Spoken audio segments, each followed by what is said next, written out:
Israeli আগ্রাসনে প্রাণ হারিয়েই চলেছে ফিলিস্তিনিরা। তাদের কান্না আর্তনাদ কেউ শুনছে না, কেউ পাশে দাঁড়াচ্ছে না। এখন মনে হচ্ছে ইসরায়েলের এই নিষ্ঠুরতার বিচার করতে যেন প্রকৃতিই এগিয়ে এসেছে। যখন বেনিয়ামিন নেতানিয়াহুর নেতৃত্বে ইসরায়েল গাজার সাধারণ মানুষের উপর একের পর এক বোমা হামলা চালাচ্ছে, তখন ইসরায়েলের ভেতরেই ঘটছে এক ভয়াবহ বিপর্যয়, প্রচণ্ড দাবানল।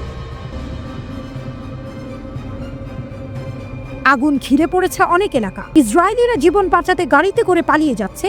রাস্তায় আতঙ্ক আর চিৎকারে ভরে উঠেছে পরিবেশ। আগুনের এতটাই দাপট যে জাতীয় জরুরি অবস্থা জারি করেও পরিস্থিতি নিয়ন্ত্রণে আনা যাচ্ছে না। আগুন যেন ইসরায়েলি জনগণের পিছু ছাড়ছে না, তারা যেদিকে যায় আগুনও সেদিকেই ধাওয়া করছে। একদিকে গাজায় নিরীহ মানুষ মরছে ইসরায়েলি বোমায়, আর অন্যদিকে আগুনের সঙ্গে লড়ছে ইসরায়েলিরা নিজের দেশে। এমন এক সংকটময় সময়ে নেতানিয়াহু তার আগ্রাসনের ফল ভোগ করছেন বলেই মনে করছে অনেকে। গাজায় এতদিন ধরে চলা রক্তক্ষয়ী হামলার প্রতিবাদে কেউই দাঁড়ায়নি, না আরব বিশ্ব না আন্তর্জাতিক সম্প্রদায়। তাই যেন প্রকৃতি নিজেই নেমে এসেছে এই অন্যায়ের বিচার করতে। প্রচন্ড দাবানলের আগুন এখন ছড়িয়ে পড়ছে জেরুজালেম শহরের দিকে। এই শহরটি মুসলিম, ইহুদি ও খ্রিস্টানদের কাছে সমানভাবে পবিত্র, কিন্তু ইসরায়েল চাইছে এই শহরটি এককভাবে নিজেদের নিয়ন্ত্রণে নিতে। মুসলিমদের অধিকার হরণ করে শহরটির ওপর পূর্ণ কর্তৃত্ব কায়েম করতে চায় তারা। ইতিমধ্যে বহু ফিলিস্তিনিকে জেরুজালেম থেকে উচ্ছেদ করা হয়েছে। শহরটির দখল এখন ইহুদিদের হাতে চলে গেছে। তবে এবার দাবানলের আগুন যেন সেই অন্যায় দখলের বিরুদ্ধে প্রতিশোধ নিতে মাঠে নেমেছে। আগুন ছড়িয়ে পড়ছে পবিত্র শহরের দিকে। সেই আগুন যেন বলছে এই ভূমি ফিলিস্তিনিদের, দখলদারদের নয়। জেরুজালেমের পার্বত্য এলাকায় দাবানলের পরিস্থিতি এতটাই ভয়াবহ যে ইসরায়েলি প্রতিরক্ষা মন্ত্রী সেখানে সেনা মোতায়েনের জন্য আবেদন করেছেন। আইডিএফ এর প্রধান আইল জামিরকে দ্রুত সাহায্য করার নির্দেশ দিয়েছেন তিনি, কারণ আগুন ইতোমধ্যেই জেরুজালেম শহরের পশ্চিমে স্টাউল বনাঞ্চলে ছড়িয়ে পড়েছে। মাত্র এক সপ্তাহের ব্যবধানে এটি দ্বিতীয়বারের মতো ভয়ঙ্কর আগুনের ঘটনা।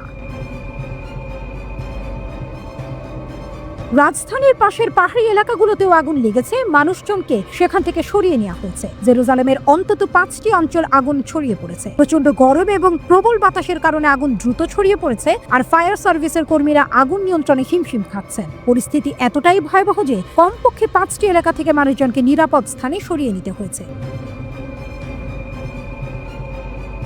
এই ভয়াবহ দাবানলের মধ্যেই নতুন করে ইসরায়েলি হামলায় আরও অন্তত 35 ফিলিস্তিনি নিহত হয়েছে। 2020 সালের অক্টোবর থেকে শুরু হওয়া ইসরায়েলি হামলায় এখন পর্যন্ত মোট 52,400 ফিলিস্তিনি প্রাণ হারিয়েছেন বলে জানিয়েছে গাজার স্বাস্থ্য মন্ত্রণালয়।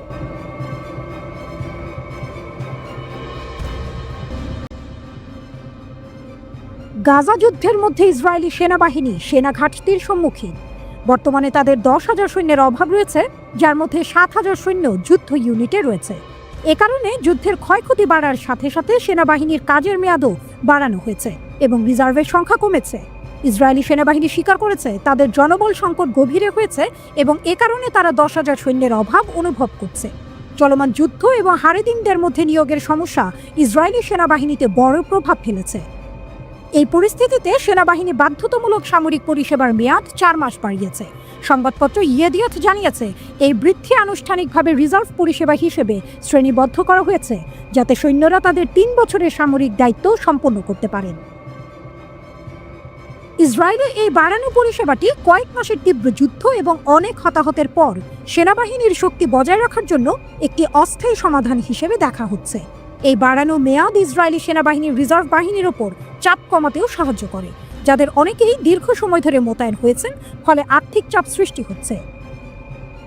সেনাবাহিনী অতিরিক্তভাবে সৈন্যদের ঐতিহ্যবাহী ছুটি স্থগিত করেছে, যার ফলে তারা তাদের পূর্ণ মেয়াদ কোনো বাধা ছাড়া পালন করতে হবে। হারেদিম এবং ডানপন্থী বিরোধী দল নিয়োগের ক্ষেত্রে সমস্যা সৃষ্টি করছে। বিশেষত হারেদিমদের মধ্যে নিয়োগের সমস্যা একটি গুরুত্বপূর্ণ বিষয় হয়ে দাঁড়িয়েছে।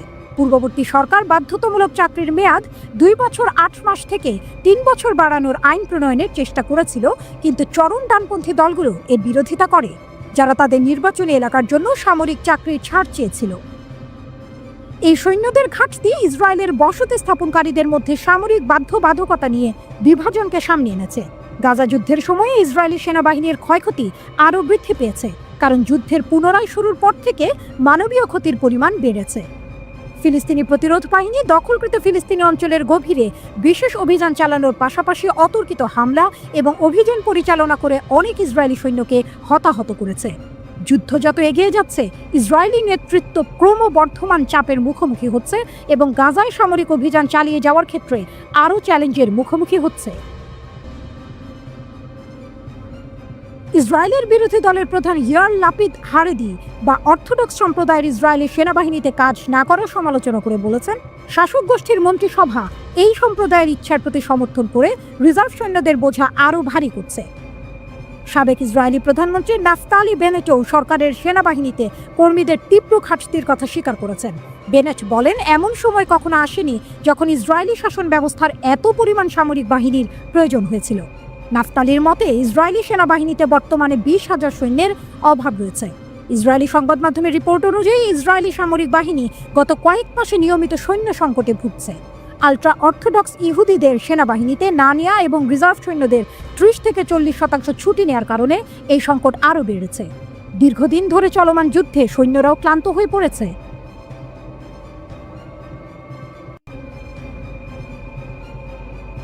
গাজায় আল কাসামের স্নাইপার হামলা। গাজার উত্তরে হামাসের সশস্ত্র শাখা আল কাসাম ব্রিগেডের স্নাইপাররা 4 ইসরায়েলি সৈন্যকে টার্গেট করেছে। এই হামলা ব্রেকিং দ্য সোর্ড নামের একটি অপারেশনের অংশ ছিল। আল কাসাম তাদের সামরিক মিডিয়ার মাধ্যমে এই হামলার ভিডিও ফুটেজ প্রকাশ করেছে। এই ঘটনা ঘটেছে উত্তর গাজার বেইথানুন এলাকার আল আউদা স্ট্রিটে। আল কাসামের যোদ্ধারা স্থানীয়ভাবে তৈরি ঘোল নামের স্নাইপার রাইফেল ব্যবহার করে এই হামলা চালায়। ফুটেজে দেখা গেছে ইসরায়েলি সৈন্য ও অফিসারদের লক্ষ্য করে গুলি ছোড়া হচ্ছে। এছাড়াও ইসরায়েলি সামরিক যানবাহন ও সরঞ্জামের ওপর বর্মভেদী রকেট হামলার দৃশ্য রয়েছে। আল কাসাম ব্রিগেড জানিয়েছে, এই হামলা তাদের পরিকল্পিত অপারেশনের অংশ ছিল। গত বৃহস্পতিবার এই হামলা চালানো হয় এবং এর ফলে কমপক্ষে 4 ইসরায়েলি সৈন্য এবং অফিসার নিহত বা আহত হয়েছে। হামাসের মুখপাত্র আবু ওবাইদা বলেছেন, ফিলিস্তিনি যোদ্ধারা ইসরায়েলি বাহিনীর বিরুদ্ধে সাহসিকতার সাথে লড়াই করছে। তারা সঠিক সময় ও স্থান বেছে নিয়ে হামলা চালাচ্ছে। তিনি আরও বলেছেন, বেইথানুন থেকে রাফাহ পর্যন্ত আমাদের যোদ্ধাদের বীরত্ব গর্বের বিষয়। এটি একটি সামরিক অলৌকিক ঘটনা এবং সমগ্র জাতির জন্য অনুপ্রেরণা। আবু ওবাইদা জোর দিয়ে বলেন, ফিলিস্তিনি যোদ্ধারা বিজয় অথবা মৃত্যু পর্যন্ত লড়াই করতে প্রস্তুত। Al Qassam brigade breaking the sword নামে আরেকটি বড় অপারেশন চালায়। এই অপারেশনে ইসরায়েলি সামরিক বাহিনীর একটি গোয়েন্দা যানবাহন ট্যাঙ্ক বিধ্বংসী রকেট দিয়ে ধ্বংস করা হয়। যখন ইসরায়েলি সৈন্যরা উদ্ধার কাজে এগিয়ে আসে, তখন তাদের ওপর বিস্ফোরক দিয়ে হামলা চালানো হয়। এছাড়া আল কাসাম ইসরায়েলের একটি সামরিক ক্যাম্পে 4টি আরপিজি রকেট এবং মর্টার হামলা চালায়। গাজা সিটির আল তুফা এলাকায় ইসরায়েলি সৈন্যদের যানবাহনেও হামলা চালানো হয়েছে, যার ভিডিও প্রকাশ করা হয়েছে। ঘোল স্নাইপার রাইফেলটির নামকরণ করা হয়েছে শহীদ ইঞ্জিনিয়ার আদনান আল ঘোলের নামে, যাকে 2004 সালে ইসরায়েলি বাহিনী হত্যা করেছিল। ঘোল রাইফেলের ইতিহাস। এই রাইফেল প্রথম ব্যবহার শুরু হয় 2014 সালে, যখন ইসরায়েল গাজা উপত্যকায় আক্রমণ চালিয়েছিল কিন্তু ব্যর্থ হয়। এই অস্ত্রটি ফিলিস্তিনি প্রতিরোধের অস্ত্র উৎপাদন ক্ষমতার একটি বড় অগ্রগতি হিসেবে দেখা হয়। 2014 সালে আমেরিকার দ্য ওয়াশিংটন পোস্ট একটি প্রতিবেদন প্রকাশ করে। তাদের দাবি ছিল, ফিলিস্তিনিরা এই ধরনের অত্যাধুনিক রাইফেল তৈরি করার জ্ঞান বা দক্ষতা রাখে না। ডব্লিউপি বলেছিল যে ঘোল আসলে অস্ট্রিয়ার তৈরি স্টিয়ার HS-50 স্নাইপার রাইফেল, যা বাইরে থেকে কেনা হয়েছে। যদিও ঘোল রাইফেলটি স্টিয়ার HS-50 এর মতো দেখতে, কিন্তু আল কাসাম স্পষ্ট বলেছে যে এটি তাদের নিজস্ব তৈরি। ডব্লিউপি বা অন্য কোনো পশ্চিমা মিডিয়া এই রাইফেলটি যে ফিলিস্তিনিরা তৈরি করেনি তার কোনো শক্ত প্রমাণ দিতে পারেনি। বিশেষজ্ঞ চার্লস লিস্টার ডব্লিউপিকে বলেছিলেন, হামাসের দাবি মিথ্যা, এটি নিশ্চিতভাবে স্টিয়ার HS-50 রাইফেল। পশ্চিমা বিশ্লেষকরা দাবি করেছিলেন যে হামাস সম্ভবত কালোবাজার থেকে এই রাইফেল কিনেছে ফিলিস্তিনিদের প্রযুক্তিগত সক্ষমতাকে ছোট করে দেখানোর জন্য।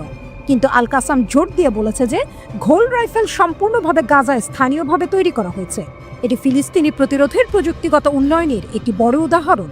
পশ্চিমা মিডিয়ার দাবি সত্ত্বেও আল কাসামের এই সাফল্য তাদের অস্ত্র উৎপাদন ক্ষমতার প্রমাণ দেয়। 7 অক্টোবর 2023 থেকে এখন পর্যন্ত ইসরায়েলি বাহিনীর 849 জন সৈন্য নিহত হয়েছে। এর মধ্যে 412 জন সৈন্য গাজা ইসরায়েলের স্থল অভিযানের সময় মারা গেছে। হামাস বলছে তারা শক্তিশালী ইসরায়েলি বাহিনীর বিরুদ্ধে লড়াই চালিয়ে যাবে।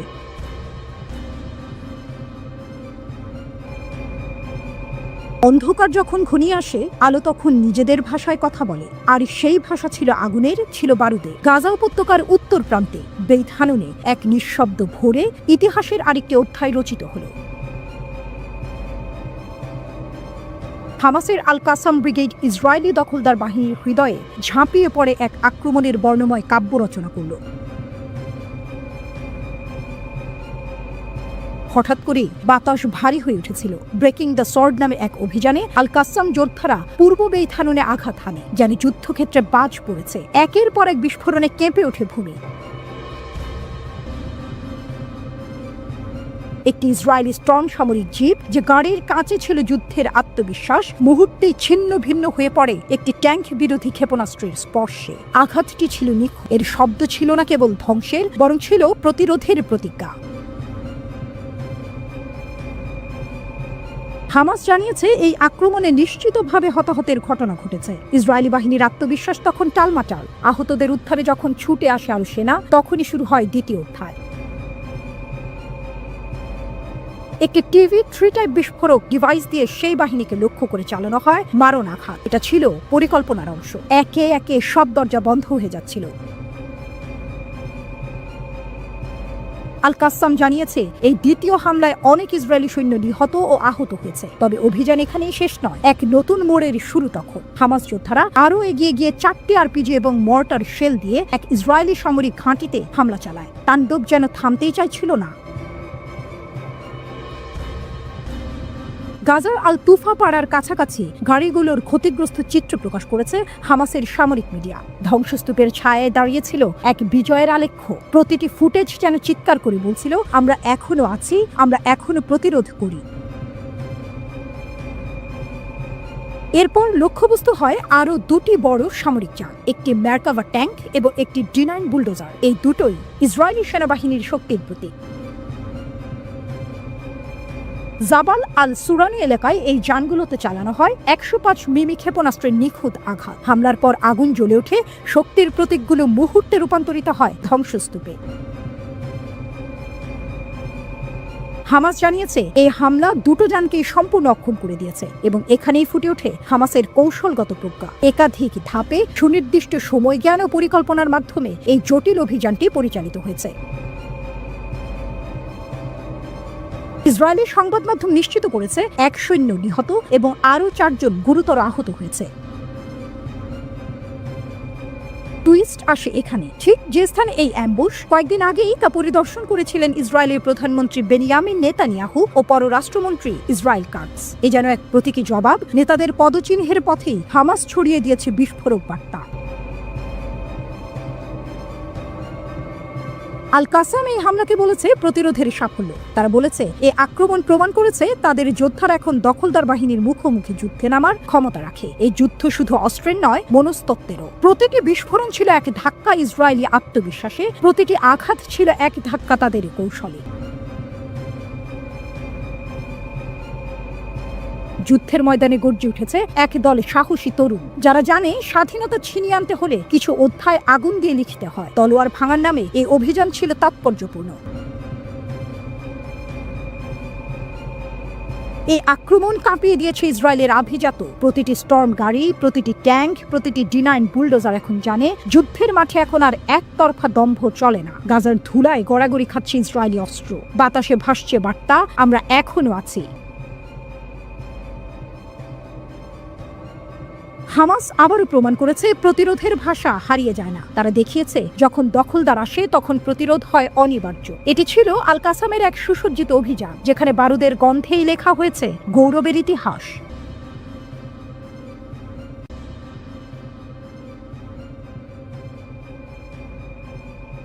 বিদ্রোহের বিস্ফোরণ। গাজা যুদ্ধের বিরোধিতা করেছে IDF এলিট স্পাই ইউনিট। ইসরায়েলের এলিট গোয়েন্দা ইউনিট 8200 এর রিজার্ভ সদস্যরা গাজা যুদ্ধের কৌশল পরিবর্তনের জন্য বাড়তে থাকা আহ্বানে যোগ দিয়েছে। একটি প্রকাশ্য চিঠিতে গোয়েন্দা কর্মকর্তারা জিম্মিদের অবিলম্বে মুক্তি চেয়ে ইসরায়েলি সরকারকে তাদের ফিরিয়ে আনার বিষয়টি অগ্রাধিকার দেওয়ার অনুরোধ করেছেন, এমনকি যদি এর জন্য চলমান সামরিক অভিযান থামিয়ে দিতে হয়।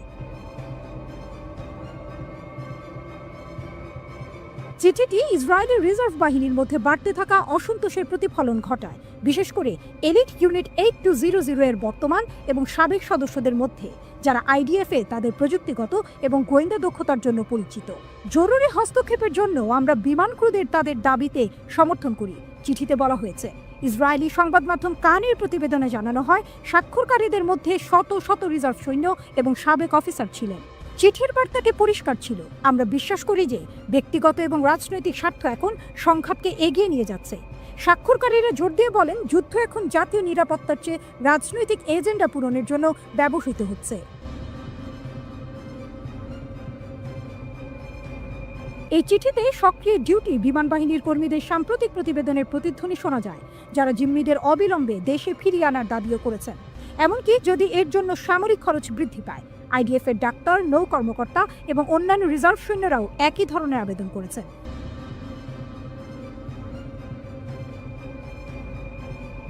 এই চিঠিগুলি যুদ্ধের কৌশলগত দিক এবং নৈতিক প্রভাব নিয়ে ব্যাপক জনসাধারণের বিতর্ক সৃষ্টি করেছে, কারণ ইসরায়েলের সরকার এখনও ক্রমবর্ধমান অভ্যন্তরীণ প্রতিরোধের প্রতি আনুষ্ঠানিকভাবে সাড়া দেয়নি। ইসরায়েলের একটি অপেক্ষাকৃত ছোট স্থায়ী সামরিক বাহিনী রয়েছে, তবে একটি বৃহত্তর রিজার্ভ কর্পস রয়েছে, যার উপর তারা দীর্ঘস্থায়ী সংঘাতের সময় নির্ভর করে। রিজার্ভের মধ্যে ক্রমবর্ধমান প্রতিবাদ আন্দোলন গাজায় একটি বর্ধিত অভিযান পরিচালনা করার জন্য ইসরায়েলি সেনাবাহিনীর ক্ষমতাকে প্রভাবিত করতে পারে। সাম্প্রতিক জরিপে দেখা গেছে যে প্রায় 70% ইসরায়েলি জনসাধারণ অবশিষ্ট জিম্মিদের মুক্ত করার জন্য যুদ্ধের সমাপ্তি সমর্থন করে। তবুও প্রধানমন্ত্রী চিঠিগুলির তাৎপর্য খাটো করে দেখার চেষ্টা করছেন। ইসরায়েলের রাজনৈতিক নেতারা যুদ্ধবিরতি আলোচনা পরিচালনাকারী মধ্যস্থতাকারীদের হতাশ করেছেন। দুটি চিঠি যুদ্ধ অব্যাহত রাখার সমালোচনা করলেও স্বাক্ষরকারীরা কাজ করতে অস্বীকৃতি জানায়নি। বৃহস্পতিবার প্রথম চিঠি প্রকাশের কয়েক ঘন্টার মধ্যেই ইসরায়েলি সেনাবাহিনী ঘোষণা করেছে যে তারা চিঠিতে স্বাক্ষরকারী বিমান বাহিনীর রিজার্ভ সদস্যদের বরখাস্ত করেছে এবং স্বাক্ষর বিশ্লেষণ করে দেখছে যে আরও কতজন এখনও সামরিক বাহিনীতে রয়েছেন। একজন আইডিএফ কর্মকর্তা বলেছেন যে বেশিরভাগ স্বাক্ষরকারী সক্রিয় রিজার্ভ সদস্য নন। একটা সময় ছিল যখন তুরস্কের অস্ত্রশস্ত্র বলতে বোঝাতো আমেরিকা আর ইউরোপের দয়া, কিন্তু এখন তুরস্কই হয়ে উঠেছে সামরিক শিল্পের এক মহাশক্তি, একটি দেশ যা নিজের হাতে নিজের ভাগ্য লিখছে। মাত্র এক দশক আগে যারা ছিল অস্ত্র আমদানিকারক, তারা এখন ড্রোন, ট্যাঙ্ক, ক্ষেপণাস্ত্রের রপ্তানিতে বিশ্বকে চমকে দিচ্ছে। 2024 সালে তুরস্কের অস্ত্র রপ্তানি $710 কোটি। এই সংখ্যাটি শুধু একটি রেকর্ড নয়, এটি একটি রাষ্ট্রের অসম্ভবকে সম্ভব করে তোলার মহাকাব্য। এক দশক আগে যারা মার্কিন ইউরোপীয় অস্ত্রের গলগ্রহ ছিল, আজ তারাই বিশ্বের 178টি দেশে বিক্রি করছে ড্রোন, ট্যাঙ্ক, ক্ষেপণাস্ত্র। কিভাবে একটি দেশ ড্রোন সুপার পাওয়ার হয়ে উঠল? কি সেই মন্ত্র যা তুরস্ককে দিয়েছে ন্যাটোর ভেতরে থেকেও পশ্চিমাকে চ্যালেঞ্জ করার সাহস? আল জাজিরার বিশেষ প্রতিবেদনে রক্ত, ইস্পাত ও কূটনীতির মিশেলে তুরস্কের অস্ত্র বিপ্লব। অস্ত্র বাণিজ্যের গেম চেঞ্জার, মেড ইন তুর্কি। আমরা আর কারো মুখাপেক্ষী নই। তুর্কি প্রেসিডেন্ট এরদোয়ানের এই ঘোষণা যেন পুরো বিশ্বকে চমকে দেওয়ার জন্য। 1974 সালে সাইপ্রাসে হস্তক্ষেপের পর যুক্তরাষ্ট্রের অস্ত্র নিষেধাজ্ঞা, 1990-এ জার্মানির শর্তযুক্ত ট্যাঙ্ক বিক্রি, 2020-এ S-400 কিনে আমেরিকার রাগ, এসবই তুরস্ককে শিখিয়েছে স্বনির্ভরতাই শেষ হাতিয়ার। 2000 থেকে 2024 স্থানীয় প্রতিরক্ষা শিল্পের বিনিয়োগ বেড়েছে 12 গুণ। 3000+ কোম্পানি, ড্রোন থেকে নিউক্লিয়ার টেকনোলজি পর্যন্ত প্রতিদিন তৈরি হচ্ছে যুদ্ধের নতুন ভাষা। 80% স্বনির্ভরতা। আজ তুরস্কের সামরিক চাহিদার 80% মেটায় দেশীয় উৎপাদন। 2023 সালে তুর্কি ড্রোন আকেনজি ইউক্রেনে রাশিয়ার S-400 মিসাইল সিস্টেম ধ্বংস করে ইতিহাস লিখেছে। পেন্টাগন পর্যন্ত স্বীকার করেছে তুরস্কের প্রযুক্তি ভূরাজনীতির নিয়ম বদলে দিচ্ছে। ড্রোন সাম্রাজ্য। আকাশযানের দখলে বাইরাক্তার TB2 এই একটি নামই তুরস্ককে এনে দিয়েছে বিশ্বের 60% ড্রোন বাজার। ইউক্রেন রাশিয়া যুদ্ধে এই ড্রোনের সাফল্য দেখে ন্যাটো সদস্য পোল্যান্ড পর্যন্ত কিনেছে 24টি ইউনিট, কিন্তু TB2 তো শুরুই কেবল। আকিনজি বিশ্বের প্রথম সশস্ত্র ড্রোন জেট, যা F-16 চেয়ে সস্তা কিন্তু সমান ক্ষমতাশালী। কিজিলেলমা স্টেলথ টেকনোলজি সমৃদ্ধ পঞ্চম প্রজন্মের যুদ্ধ বিমানের সমকক্ষ রাশিয়ার Su-57কে চ্যালেঞ্জ করার লক্ষ্য। আলপাগু এআই চালিত কামিকাজে ড্রোন, যা শত্রুর রাডার ফাঁকি দিয়ে ধ্বংসযজ্ঞ চালায়। ডেটা শক 2022 থেকে 2024 পর্যন্ত তুরস্ক 31টি দেশে 500+ ড্রোন বিক্রি করেছে। এর মধ্যে UAE এর সাথে $3 বিলিয়ন ডিল, সৌদি আরবের সাথে $1.5 বিলিয়ন চুক্তি। মরণাস্ত্রের খেলা, জমিন থেকে সমুদ্র পর্যন্ত আলতাই ট্যাঙ্ক। জার্মানির লেপার্ড 2কে টক্কর দিতেই তৈরি এই যন্ত্রমানবের গোলা বর্ষণ ক্ষমতা 4 কিলোমিটার। পাকিস্তান ইতোমধ্যে কিনেছে 100টি ইউনিট। টিসিজি আনাদোলু বিশ্বের প্রথম ড্রোন ক্যারিয়ার জাহাজ। এটি শুধু যুদ্ধ জাহাজ নয়, উভচর আক্রমণের মোবাইল কমান্ড সেন্টার। ভূ রাজনৈতিক ঝড়, তুরস্কের অস্ত্র এখন আফ্রিকার গেরিলা যোদ্ধা থেকে ইউক্রেনের সেনাবাহিনী সবার হাতে। কিন্তু এরদোয়ানের এই শক্তি কি ন্যাটো জোটে ফাটল ধরাচ্ছে? ইউরোপের অনেক দেশ এখন তুরস্কের ড্রোন কিনে রাশিয়াকে রুখতে চাইছে। অর্থনীতি বনাম কূটনীতি, রপ্তানির পেছনের খেলা। তুরস্কের অস্ত্র বিক্রি শুধু ব্যবসা নয়, এটি ভূ রাজনীতির হাতিয়ার। পাকিস্তান তুরস্ক জোট, যে F-17 থান্ডার যুদ্ধ বিমানের যৌথ উৎপাদন। চীনকে বাইপাস করে এশিয়ায় তুরস্কের প্রবেশ। কাতার তুরস্ক মিলিটারি অ্যালায়েন্স। দোহা কিনেছে অত্যাধুনিক ড্রোন, বিনিময়ে তুরস্ক পেয়েছে কাতারের $10 বিলিয়ন বিনিয়োগ। গ্রিস বনাম তুরস্ক, এজিয়ান সাগরে গ্রিসের বিরুদ্ধে সাইপ্রাসকে অস্ত্র বিক্রি। এটি শুধু লাভের প্রতীক নয়, প্রতিপক্ষকে চাপে রাখার কৌশল। 2028 সালের মিশন $1000 কোটি। তুরস্কের লক্ষ্য শুধু বাজার দখল নয়, প্রযুক্তিতে বিশ্ব নেতৃত্ব। TS কান যুদ্ধ বিমান, পঞ্চম প্রজন্মের স্টেলথ ফাইটার জেট, যা F-35 এর বিকল্প। আল্টগান হাইপারসনিক মিসাইল, ম্যাক 10 গতিতে আঘাত হানার ক্ষমতা। মিলজাম প্রজেক্ট 2027 নাগাদ 10টি সাবমেরিন বানানোর পরিকল্পনা, যা ভূমধ্যসাগরে তুরস্কের আধিপত্য বাড়াবে। তুরস্কের উত্থান পশ্চিমা অস্ত্র শিল্পের জন্য হুমকি। তারা প্রমাণ করেছে স্বল্প খরচে হাইটেক অস্ত্র বানানো সম্ভব। এরদোয়ানের নব্য উসমানীয় স্বপ্ন বাস্তবায়নের হাতিয়ার এই অস্ত্র শিল্প। তুরস্কের এই অস্ত্র বিপ্লব শুধু অর্থনীতির গল্প নয়, এটি একটি রাষ্ট্রের আত্মপ্রতিষ্ঠার লড়াই। ড্রোনের পাখায় ভর করে ইস্তাম্বুল থেকে আঙ্কারা পর্যন্ত ছড়িয়ে পড়া এই সামরিক শক্তি এখন ন্যাটোর ভেতর থেকেই তৈরি করছে প্যারালাল পাওয়ার।